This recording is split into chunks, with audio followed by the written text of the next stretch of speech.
Prasideda pirmoji diena Marbelijos kongreso rūmuose ir šiandien ryte mes turime labai ypatingą susitikimą su mokslininkė, kuriai mes galėjome užduoti klausimus, kas mums yra svarbu, kas yra aktualu, tai ką klausė mūsų klientai. Ir šiandien tikiuosi gauti tuos atsakymus ir išgirsti galbūt tai, ką net nebūčiau sugalvojus, kad reikia paklausti.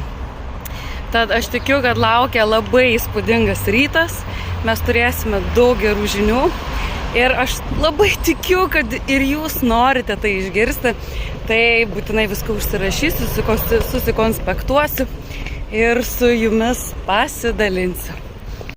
Žinote, aš kalbu apie mokslininkus, kurie investuoja savo gyvenimą, daugiau kokį 40 metų, kad galėtų žmogui paaiškinti, kas yra sveikata, o ne investuoja savo laiką į farmaciją ir į vaistus. Tai visą tai jūs galite